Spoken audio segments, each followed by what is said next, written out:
Hello everyone, again very warm welcome to all of you at our conceptual brainstorming integrated pharmacology classes. So right now we are going to look our histamine drug. Histamine drugs, histaminics इसमें से कुछ भी important नहीं है, एक दवाई बस हमें पढ़नी है, दैट इज और betahistine. Okay, so we have to learn. और ये भी वैसे बहुत ज़्यादा क्वेश्चन नहीं आता, लेकिन थोड़ा सा हमें देखना है कि इसकी जो दवाइयाँ हैं वो वोल्टाइगो के ट्रीटमेंट के लिए यूज़ होती है. So just to make the concept properly for the antihistaminic we are going to learn for this topic, that is our histaminic drugs, or you can say simply the histamine. Okay, so just try to understand this diagram from your textbook. So open your textbook, page number 176 from the recent edition. We are going to understand this image. और वैसे ये diagram हम एक तरीके से रेसेप्टर वाले part में अपने जनरल फार्मा में लर्न कर चुके हैं. See here what is happening, this is our antigen. Getting the point? Okay, आपको यहां पर क्या दिख रहा है, this is our cell. Which cell? This is our mast cell. Okay, so try to understand. Antigen आया, एलर्जी हुई, मतलब एंटीजन आया मतलब एलर्जी का सिचुएशन है. It is showing the cross linking, ये एंटीबॉडी से बाइंड हुआ. कैन यू सी, हम अपने चैप्टर में लर्न करेंगे, माइक्रोबायोलॉजी में लर्न करेंगे क्रॉस लिंकिंग. एंटीजन एक एंटीबॉडी से बाइंड नहीं हो रहा है, ये दो एंटीबॉडी से बाइंड हो रहा है, that is a cross linking. Yes, this is the IgE antibody. Immunoglobin का स्ट्रक्चर आपको पता है, एंटीबॉडी का स्ट्रक्चर आपको पता है. Yes, it is having the certain part. Okay, so here it is binding with the mast cell, the Fc fragment is binding. So this is our Fc receptor binding site. Okay, जैसे ये cross linking होती है तो ये कई सारे enzymes को stimulate करता है. यहां पर प्रोटीन काइनेस को ये स्टिमुलेट कर रहा है. यस, और हमने देखा था कि histamine receptor, that is our histamine receptor. Okay, तो ये हिस्टामिन रिसेप्टर जो है वो क्या करते हैं, फॉस्फेटिडिल इनोसिटॉल बाइफॉस्फेट डाइफॉस्फेटिडिल इनोसिटॉल, इसको यस इनोसिटॉल ट्राइफॉस्फेट या ट्राइफॉस्फेट इनोसिटॉल में कन्वर्ट करते हैं. सेकेंड मैसेंजर की तरह ये एक्टिविटी शो करता है. कैल्शियम के प्रेजेंस में जो मास्ट सेल के अंदर ग्रेन्यूल्स भरे रहते हैं वो ब्लास्ट हो जाते हैं and they are doing release. Okay, yes, तो एंटीजन आया, इम्यूनोग्लोबिन ई से बाइंड हुआ, histamine receptors. Okay, so it is binding with the our immunoglobin E antibody. उसके बाइंडिंग के कारण अब प्रोटीन काइनेस एक्टिवेट हुआ, फॉस्फेटिडिल इनोसिटॉल डाइफॉस्फेट और डाइफॉस्फेटिडिल इनोसिटॉल, ये इनोसिटॉल ट्राइफॉस्फेट बनाया. इसके कारण कैल्शियम का रिलीज हुआ. Calcium is doing blast of the granules of the our mast cell. अब यहां से हिस्टामिन का रिलीज हुआ. So you see there is a release of the histamine. Okay, और ये हिस्टामिन रिलीज होकर के अपनी एक्टिविटी शो कर रहे हैं. Yes, so you can see the different kind of the charge. Okay, heparin is also released from the our mast cell. Okay, तो sodium और कैल्शियम के प्रेजेंस में ये प्रॉपर चार्ज में आ रहे हैं. So just see here mechanism of the antigen antibody reaction induced release of the histamine. Histamine कैसे release हुआ, एमसीक्यू एनार्ट का, हिस्टो का, किससे रिलीज होता है हिस्टामिन, मास्ट सेल से. Now see here atopy means allergy के कंडीशन में ये एक्टिवेट हो रहा है. So can you see, yes, Fc epsilon receptor, जिसको एफसी एप्सिलॉन रिसेप्टर के फॉर्म में हम शो कर रहे हैं, surface of the mast cell यहां पर पाया जाता है. Okay, now see here antigen is bridging the immunoglobin E molecule. Bridging हो रही, क्रॉस लिंकिंग हो रही है, तो इस कारण टायरोसिन प्रोटीन काइनेज एक्टिवेट हुआ, which phosphorylate and activate phospholipase C gamma. ये हमने रिसेप्टर वाले चैप्टर में लर्न किया था.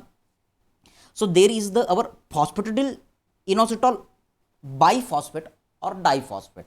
बिसफॉस्फेट इज बेटर, ये हाइड्रोलाइज हुआ और इनोसिटॉल ट्राइफॉस्फेट का फॉर्मेशन हुआ. Okay, now see here the calcium ions induces fusion of granule membrane. Okay, तो उसने जो मेम्ब्रेन वेसिकल था उसको फ्यूज कर दिया and there is the release of the granule content. Getting the point? Now see here, there is positively charged our histamine.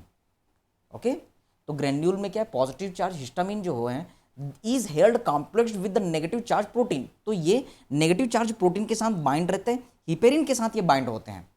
Histamine में ये basic charge है, बेसिक अमीनो एसिड है, तो ये नेगेटिव चार्ज पार्टिकल के साथ बाइंड है। Getting the point? Now cationic exchange with extra cellular sodium and calcium sets histamine free to act on the target cell. तो इसे पॉजिटिव चार्ज में कन्वर्ट करना जरूरी है, जो सोडियम और कैल्शियम करते हैं। ओके, इतना डिटेल जानने की जरूरत नहीं है।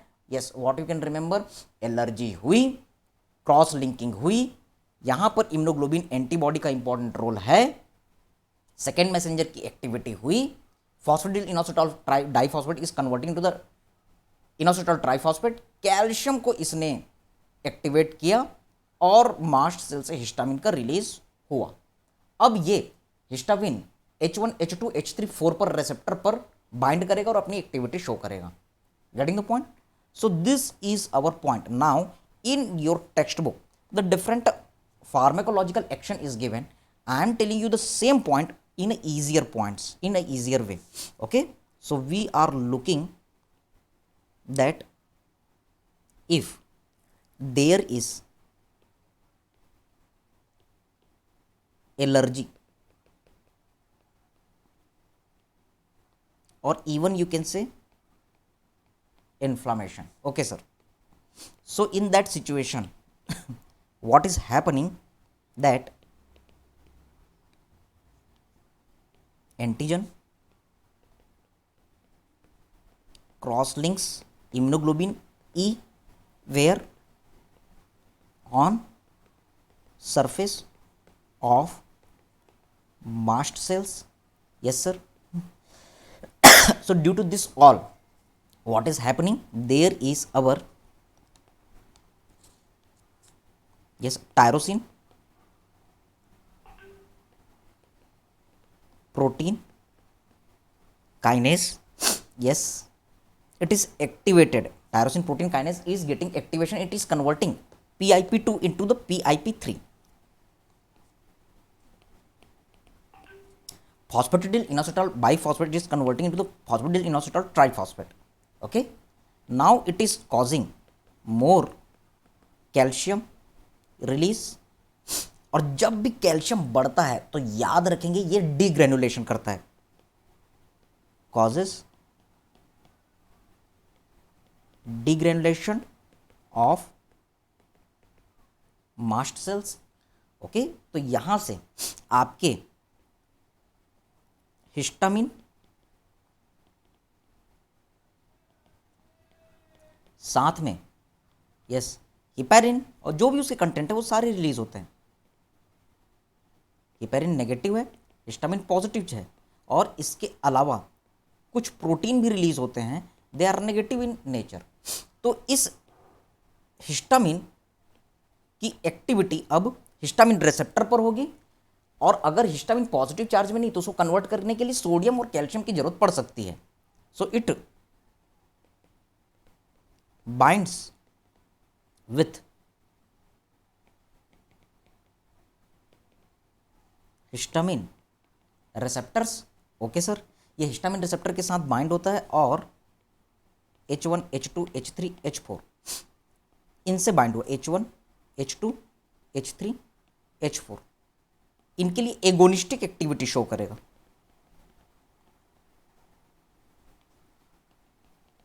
Okay sir, getting the point? So now we are going to understand the further more things. What? See here. Yes, we are going to look for the our agonistic action. तो अब हम देखने जा रहे हैं actions. Also you can say pharmacological actions.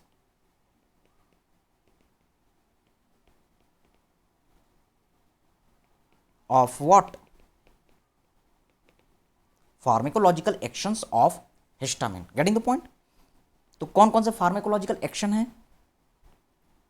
एक एक करके ऊपर से नीचे हम सोचते हैं। सबसे पहले हम बात करते हैं सेंट्रल नर्वस सिस्टम की। यस,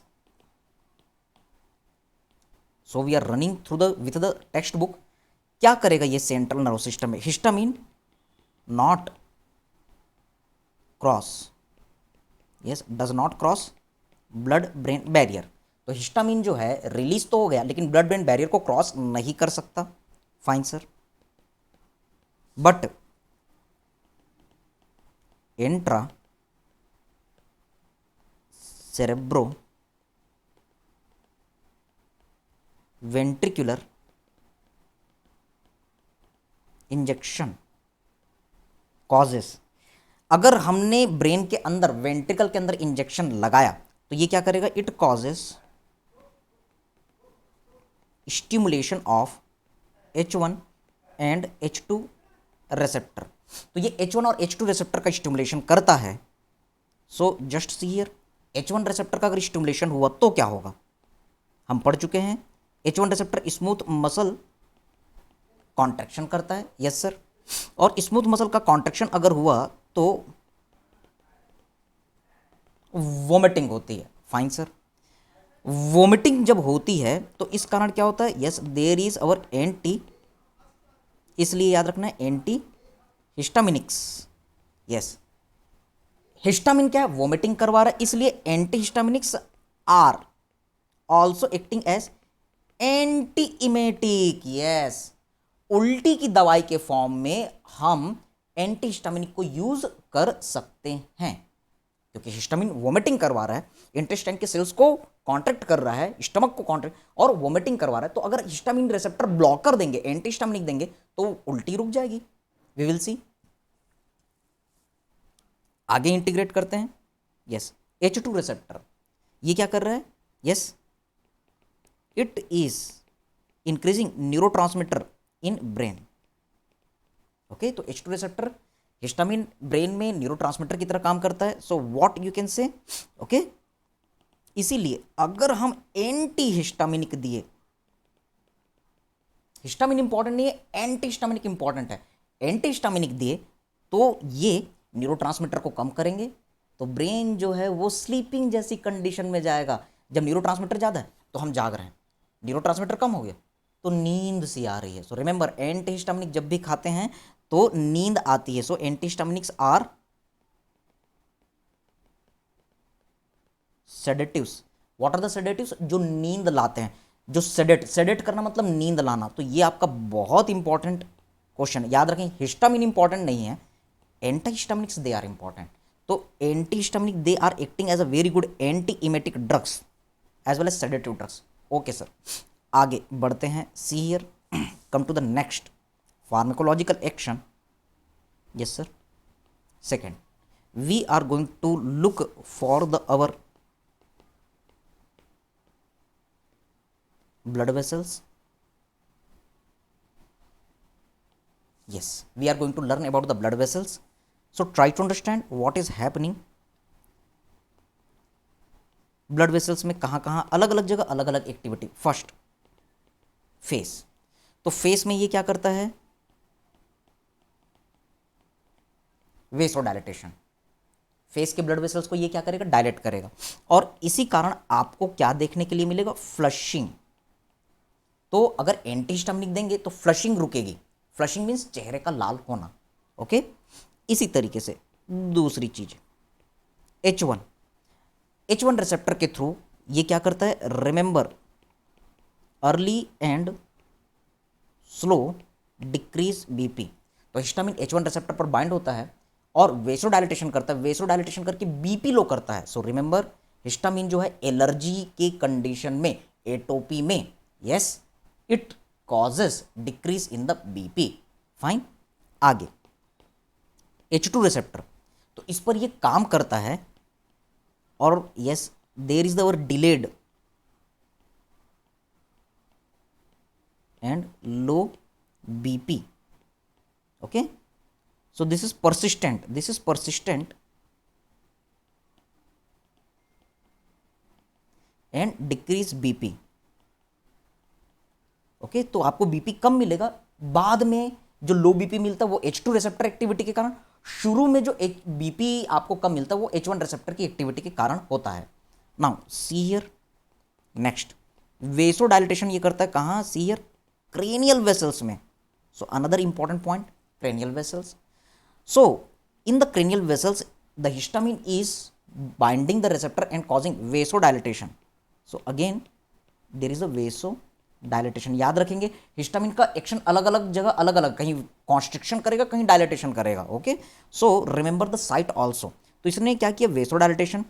और अगर क्रेनियल ब्लड वेसल डायलेट हो गए, common carotid, internal carotid, external carotid and other blood vessels, occipital artery, this all, अगर ये आर्टरीज डायलेट हुए तो उस सिचुएशन में क्या होगा, yes, with the beat of the heart there is the forceful blood is going in the brain, so there is a pulsatile headache.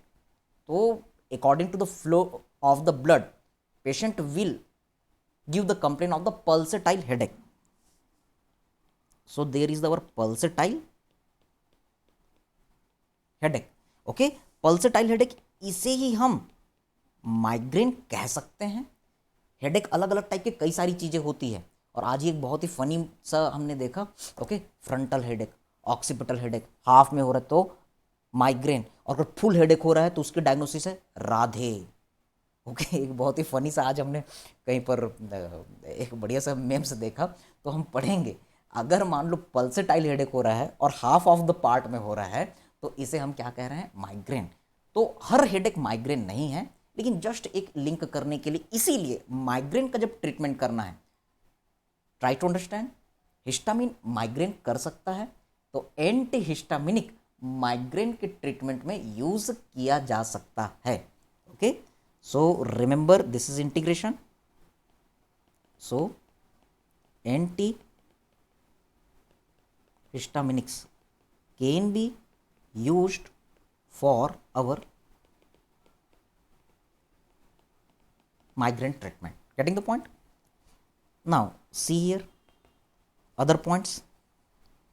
Yes, ये smaller blood vessel पर भी काम करेगा।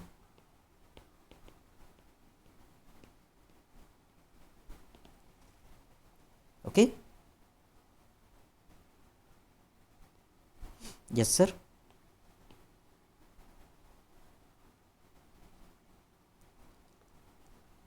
it is acting on the smaller blood vessels also. So what you have to remember, these are dilated, smaller blood vessel को ये dilate करेगा, but remember larger blood vessels they are constricted।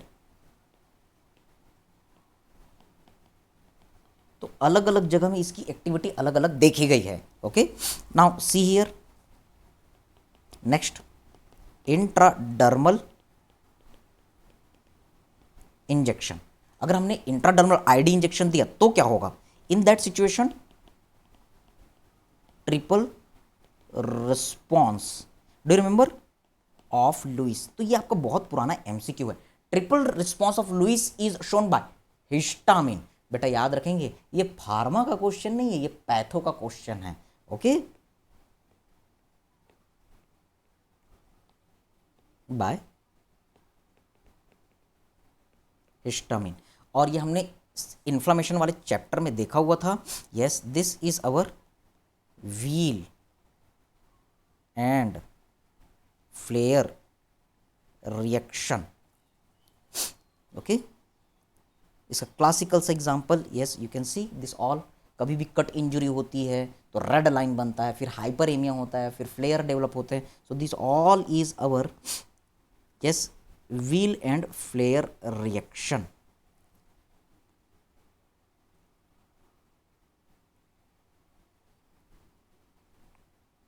Yes, this is our triple response of the acute inflammation.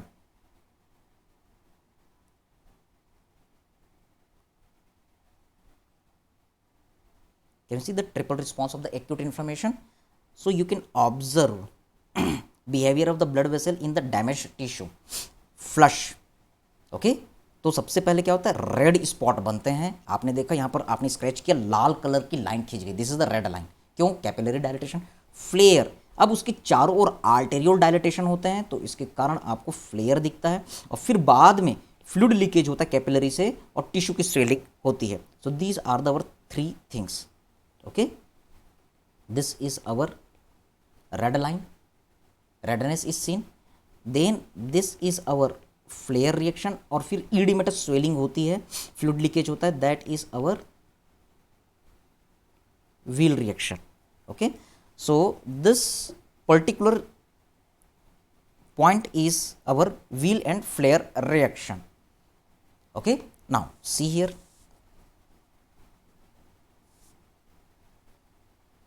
you can describe, there is the three responses in Lewis experiment. कौन कौन से 3 response देखने के लिए मिले थे? पहला, रेड स्पॉट और red line. Second, yes, there is our flare, but in your textbook it is given. Second, okay, this is the internet reference. Okay, flare is our arterial dilatation. In your textbook, the wheel first it is given, so we are mentioning the wheel, and third is our flare. So go with the textbook. Okay, so red spot ये क्यों होता है? Due to intense vasodilatation. Yes, wheel due to exudation, and flare due to axon reflex. Okay, so here you will see the redness in the surrounding area. Okay, so these are the same things. Okay, fine.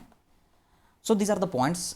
इसका पूरा एक video बना हुआ है pathology में, you can observe there. Now come to the our next point.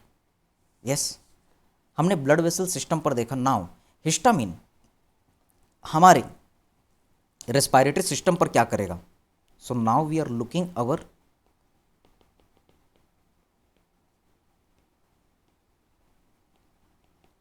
Respiratory system activity.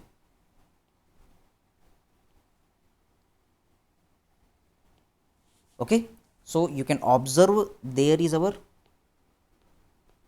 broncho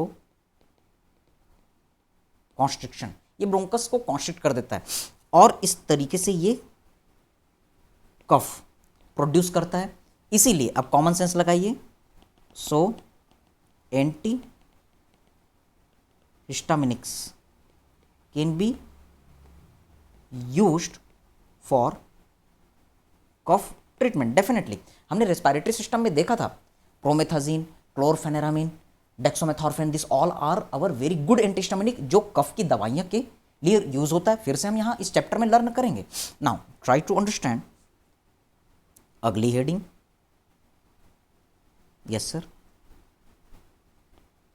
fourth point, we are looking our GIT. तो histamine जो है जीआईटी पर क्या काम करेगा ये तो हमें बहुत अच्छे से पता है. 2 चीजें. पहला, एब्डोमिनल क्रैम्प, पेट में दर्द.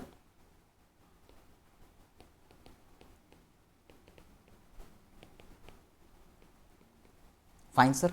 और दूसरा, increase acid secretion, definitely from stomach. तो इसीलिए इंटीग्रेशन. यस, मेडिसिन सोचो, इसका अप्लाइड क्या रहेगा? So antihistaminics. हमें हिस्टामिन सिर्फ बेस बनाना है, एंटी हिस्टामिनिक हमारा इंपॉर्टेंट है. So antihistaminics are antispasmodic. तो अगर किसी पेशेंट में पेट ऐंठ रहा है, पेट में दर्द हो रहा है, कौन सी दवाई दोगे? Antihistaminic. Okay, many other drugs are also available, लेकिन आप इसे यूज कर सकते हैं. ऑल्सो एसिड सिक्रेशन बढ़ा रहा है, so antihistaminics used as for the peptic ulcer disease treatment. तो हम देखेंगे सिमेटाडिन, रेनिटाडिन, ऐसी कई सारी दवाइयां हैं जो अल्सर ट्रीटमेंट में यूज होती हैं. Now come to the next. Fifth point, yes, that is our cardiovascular system.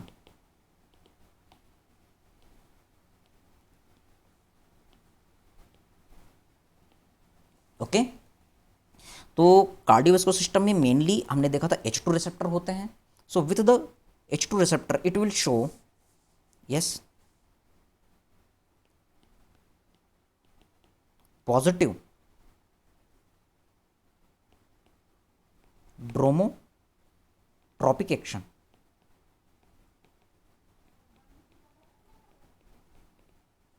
On atria. Yes, dromotropic का मतलब क्या है? कंडक्टिविटी. तो एट्रिया में कंडक्टिविटी बढ़ाएगा and positive our inotropic action on ventricle. तो वेंट्रिकल पर ये पॉजिटिव आयनोट्रॉपिक एक्टिविटी बढ़ाएगा, मतलब वेंट्रिकल की कॉन्ट्रैक्टिलिटी बढ़ाएगा. Getting the point? But remember, H1 is negative dromotropic activity. Okay, लेकिन H2 की एक्टिविटी डोमिनेट कर जाती है. तो कभी भी अगर हिस्टामिन रिलीज हुआ, एलर्जी हुई, तो उस सिचुएशन में हार्ट रेट बढ़ जाएगा, कॉन्ट्रैक्टिलिटी बढ़ जाएगी. Getting the point? Now sorry, sixth point,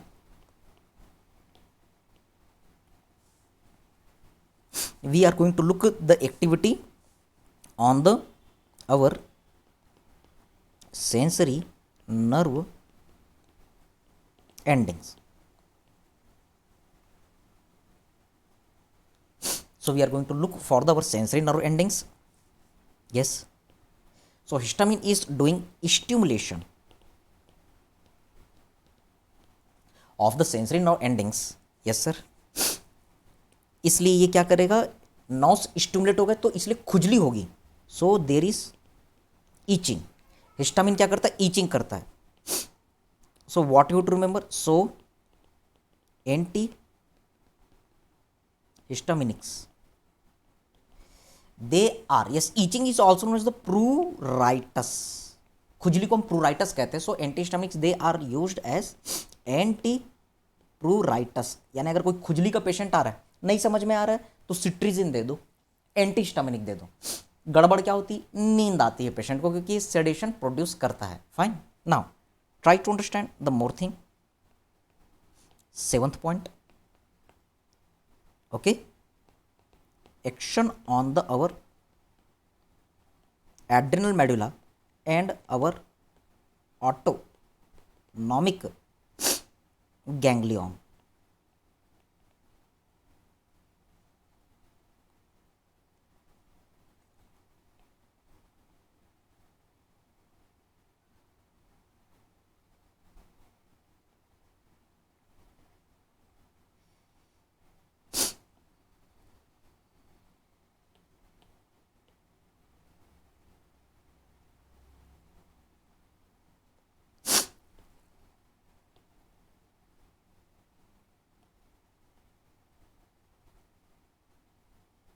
Okay, so just we are looking about our adrenal medulla and the autonomic ganglion, this all the things. तो आप क्या लर्न करेंगे? यस, ये हिस्टामिन एड्रिनल मेडुला पर काम करता है और एड्रेनलिन का रिलीज बढ़ाता है, और इस तरीके से ये बीपी को हाई करता है. Okay, so primary fall in the BP, क्योंकि वेसोडाइलेटेशन हो रहा है, तो इस कारण ये आगे चलकर क्या करता है? Secondary rise in BP. शुरू में तो बीपी फॉल होगा, क्यों? क्योंकि हिस्टामिन जो है बीपी, यस, वेसो डायलिटेशन कर रहा है, लेकिन आगे चल करके आपको बीपी में एलिवेशन देखने के लिए मिल सकता है. Fine. So these are the our different points which you can follow in the textbook. Blood vessels, same things. I prepared the notes. Okay, everything is here, so I am not including this lines. Okay, okay, heart, vessel smooth muscles, glands, sensory nerve endings, autonomic ganglion and adrenal. Pathophysiological role, yes, gastric secretion as transmitter, all are the same thing. Allergic phenomena, inflammation, it is doing inflammation. Okay, इस तरीके से. और last में आपका दिया हुआ uses. Okay, तो यहाँ पर no therapeutic use, clear cut ये बोलता है, but it is saying the betahistine. और इस दवाई का नाम इसने क्लियर कट लिख दिया है, दैट इज अवर वर्टीन, जो हमने कल की स्लाइड में अपना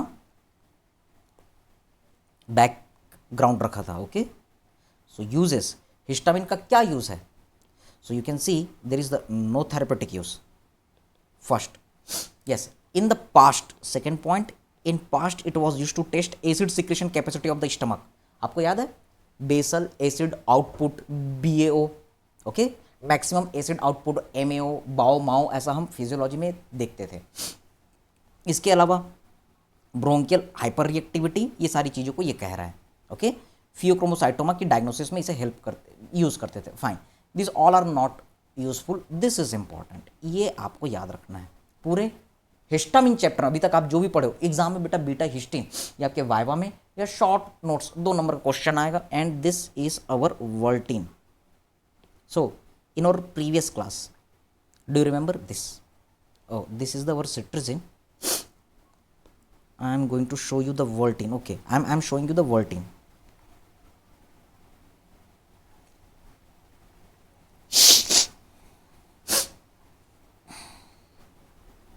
Yes, this is very popular drug.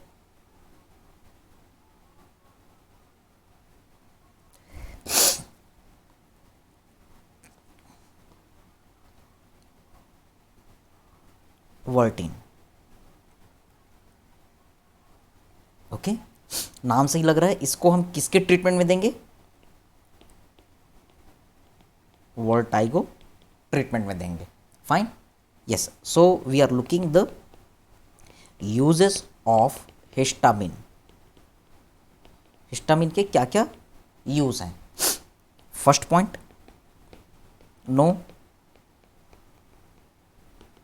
Therapeutic use, कोई यूज नहीं है ट्रीटमेंट में। दूसरा, yes, in past it was used for few test. कौन कौन से टेस्ट? जैसे कि acid secretion test, acid secretin test, okay, acid secretion, acid secreting, what the term it is using?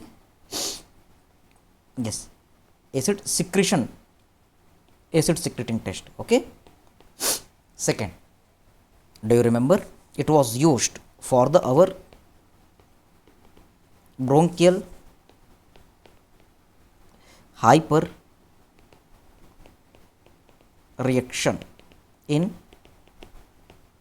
Asthma. तो ब्रोंकियल हाइपर रिएक्टिविटी के लिए इसे हम यूज़ करते इसी तरीके से। फियोक्रोमोसाइटोमा हम लास्ट ईयर एनाटॉमी में भी देखे थे, ओके, सर्जरी में भी आएगा। एड्रिनल मेडुला का जो ट्यूमर होता है उसे फियोक्रोमोसाइटोमा कहते हैं। तो उसमें एड्रिनलिन बढ़ जाता है, सिंपैथेटिक सिम्टम्स बढ़ जाते हैं, और हमने इसे ऑटोनॉमिक नर्वस सिस्टम में अल्फा ब्लॉकर पार्ट में भी देखा हुआ है। सो फियोक्रोमोसाइटोमा, इसकी डायग्नोसिस में ये हेल्प करता है। तो ये पुराने यूज़ हैं। फाइन, नाउ सी हियर, तीसरी चीज जो याद रखनी, that is important, that is our betahistine. Company name आप याद रख सकते हैं, that is our Vertin. Betahistine is more important for you all. Okay, नाम से ही लग रहा है हिस्टीन, हिस्टामिन जैसा। So what you can check, कुछ लाइन है, it is H1 selective agonist. तो सिर्फ H1 रिसेप्टर पर यह काम करता है, बाकी रिसेप्टर पर काम नहीं करता। So it is used to control, yes, better to say, ये क्या करता है? It causes vasodilatation, mainly in which place? In internal ear. Okay, तो हम एक डिसीज पढ़ेंगे, that is our Meniere's disease. Okay, उसमें हमारे ईयर के अंदर, इंटरनल ईयर के अंदर जो लेबरिंथ हैं, उन वहाँ जो वेसल्स हैं कॉन्स्ट्रिक्ट हो जाते हैं, तो बहुत ज़्यादा आपको हियरिंग में प्रॉब्लम होती है, और वेस्टिबुलर एपरेटस अफेक्ट होने के कारण इक्विलिब्रियम मेंटेन नहीं होता, तो इस कारण पेशेंट चक्कर खा के गिरता, वर्टाइगो आते रहता है। ओके, कान में घंटी बजने का सेंसेशन होता है। That is complete one chapter in our ENT which we will start in our next session. Okay, तो वहां हम देखेंगे, but right now so used to control vertigo in Meniere's disease. What is the Meniere's disease? Triad, VHF। एक patient आपके पास आता है जिसमें ये 3 चीजें हैं। What are the, yes, just give me few minutes, going to generate regenerate the new link.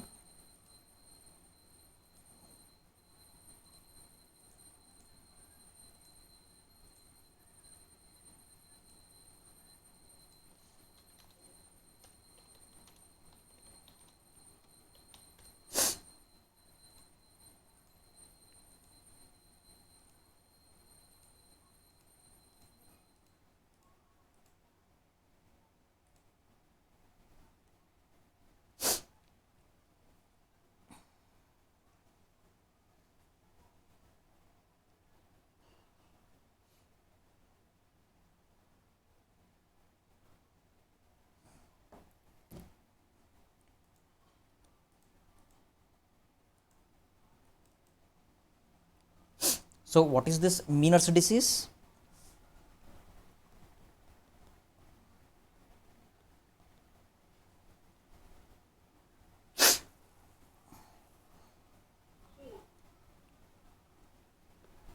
This is a disease of the ear, internal ear.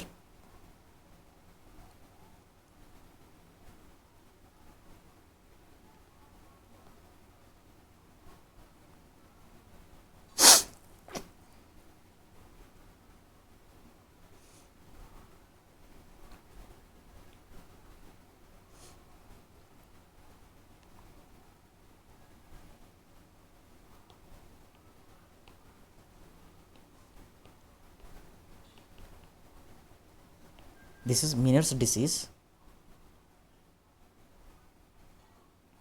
So can you see? This is our internal ear. इसमें क्या होता है? There is a swelling in the our canals. Yes, there is a swelling in the hearing canal. Distorted information from the ear to the brain. Nerve भी affect हो जाते हैं। Okay, तो hearing canal में स्वेलिंग होने के कारण आप देखेंगे there will be the our few problems like vertigo, patient को चक्कर आता है, यस, सुनाई ठीक से नहीं देता, that's why hearing impairment, hearing loss, और साथ में फुलनेस ऑफ ईयर, कान भरा भरा लगता है। So this triad is presenting our Meniere's disease. Getting the point? Fine. तो इस सिचुएशन में ये जो हिस्टामिन है ये क्या करेगा? वेसो डायलिटेशन करेगा।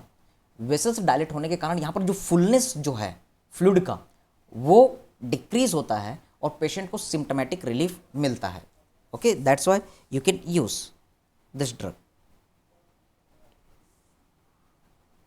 Yes, this drug Voltaren causes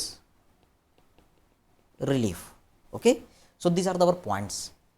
Now see here, हमने ये सारी चीज़ें देख ली हैं। इसके अलावा आपके टेक्स्ट बुक में हिस्टामिन रिलीज के बारे में भी कुछ चीज़ें बता रहा है। Okay, so what it is saying कि अगर मान लो हिस्टामिन रिलीज होता है तो क्या क्या चीज़ें आपको देखने के लिए मिलती हैं।